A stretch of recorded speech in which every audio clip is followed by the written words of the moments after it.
Hello.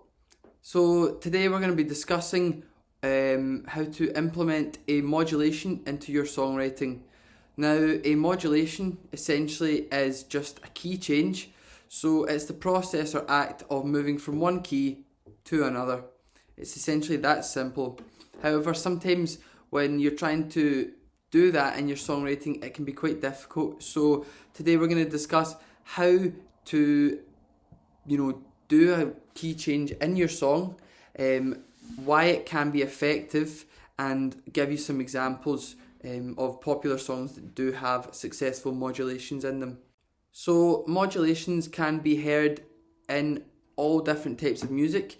They're all over classical music, and they're across all sorts of popular songs as well. So modulation is a really integral part of songwriting, and it is a really useful tool in making your songs a little bit more interesting, or maybe a little bit more unique to the listener, as it can just provide a sort of pleasant surprise for the listener. So just before we go into the theory of how to do a key change, you can listen to some examples of successful modulations or key changes in popular songs in the Spotify link below. Now, you'll hear that a lot of these examples, some will be really obvious key changes, usually towards the end of the song, and some can be a little bit more subtle, and that is essentially the great thing about modulations. It's up to the songwriter how obvious they want to make them. So the first modulating technique that we're going to go over is called modulating to a parallel key.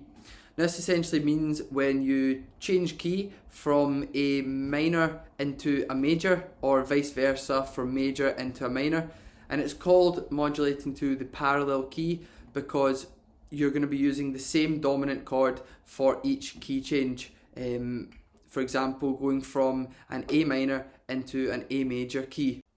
There's loads of different examples of this in popular music. One of my favourites is Runaway by Del Shannon, where he modulates from the A minor into an A major at the chorus.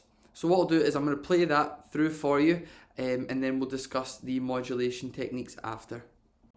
So we start in the key of an A minor to start the song, and I'll let you know when we get to the modulation of the A major.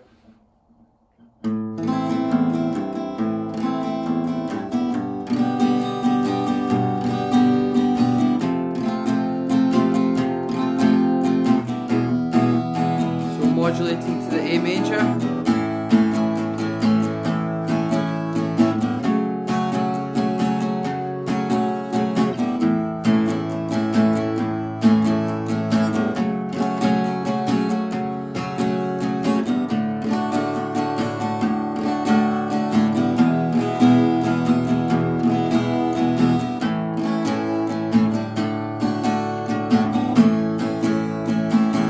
Back to A minor.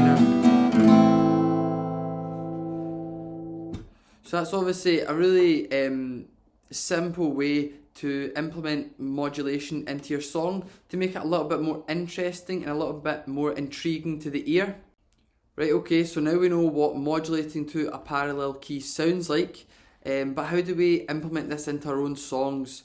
So one thing that I've noticed with all of these songs that modulate from the major into the minor using the same dominant key is they tend to use the fifth chord in the key to sort of transition into the new key, the parallel key, essentially. So with this one, the example of Runaway by Del Shannon in the key of A minor, if we take our A minor and we go 5 chords up, so we go A, B, C, D and E.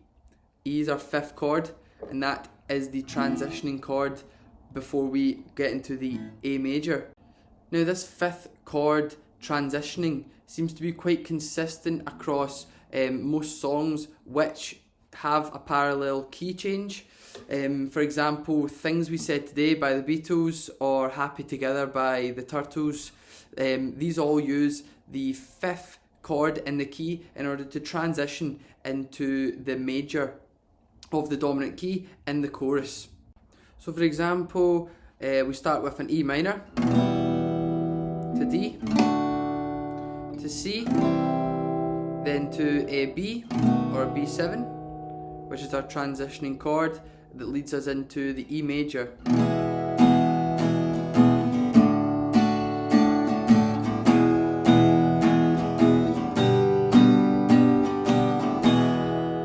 So essentially that is a great way to start putting modulations into your own songs.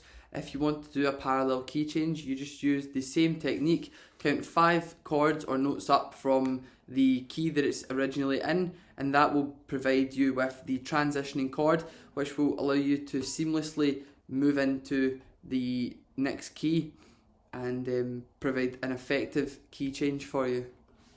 Now, of course, we don't always have to change key to the same dominant chord and change it from major to minor. We can also change key or modulate to a completely new key. This is called closely related key change, and this is when we find a transitioning chord or note that is common in both two different keys, which allows us to seamlessly flow from one key to another. A great example of this type of modulation is in the song Penny Lane by the Beatles, where we see the modulation go from the key of B into the key of A. Now, this is done through its transitional chord, also known as the pivot chord or sometimes the common chord. And essentially, this is a chord that is present in both the key of B and the key of A, which allows the songwriter to seamlessly transition from both keys by using this common chord. So I'll play this example of modulation in Penny Lane and I'll identify when we get to the transitional chord, which is going to be E in this case.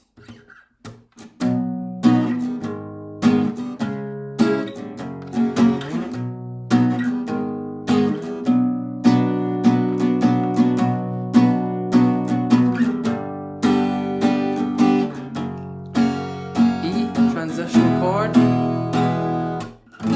new key of A.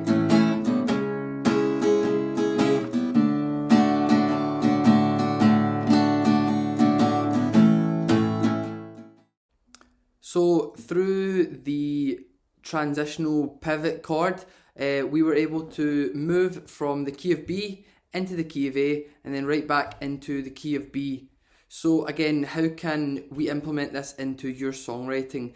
Well, essentially it's all about finding that transitional chord, which is easy. All we have to do is we have to first identify the key that we are in initially. So let's say it's the key of C.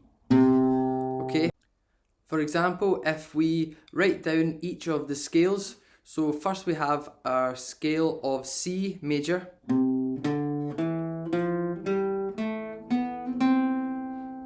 Then we have the scale of D major.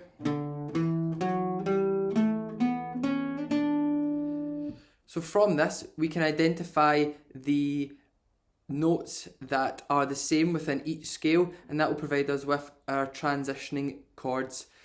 Now in this instance, there is quite a lot of similarities. So we have a D, an E, G, A and B, which are all possibilities for transitioning chords when moving from a C into the key of D. So hopefully this video lesson has given you enough knowledge and techniques in order to start implementing your own modulations into your own songwriting. Thanks very much for listening and hope this video helps.